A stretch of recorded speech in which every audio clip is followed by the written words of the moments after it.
बैंगन खाओ जान बनाओ।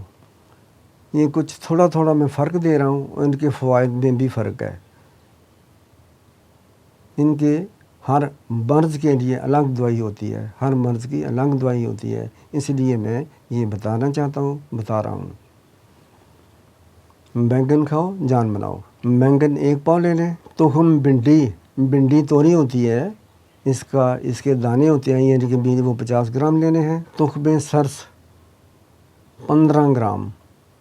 सरस श्री की फली के अंदर बीज होते हैं, वो कितने लेने हैं? 15 ग्राम। दालचीनी सफ़ूफ 15 ग्राम। तुखम पालक के बीज 10 ग्राम। तुखमे कासनी साफ़ करके धोकर वो भी डाल दें 10 ग्राम। बैंगन को छील कर इसकी काशें बना लें।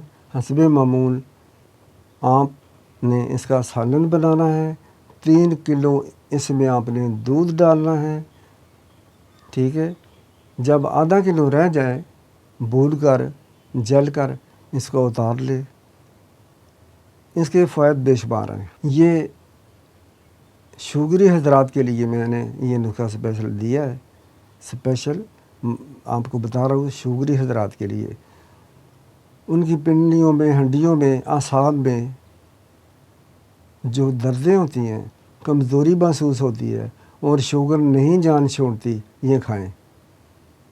इंशाअल्लाह शुगर उनसे भाग जाएगी, जान छोड़ देगी, कुव्वत आएगी, भूख लगेगी, चलने फिरने के इंशाअल्लाह काबिल होंगे, चले फिरेंगे।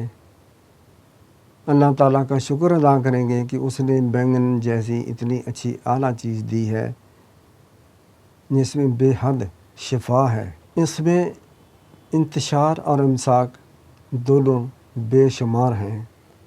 फ़ायदा उठाएं, अल्लाह करीम की तारीफ़ करें, शुक्र करें। दिल चाहे तो सब्सक्राइब कर लें, लाइक शेयर कर लें, वरना छोड़ दें। अस्सलाम वालेकुम।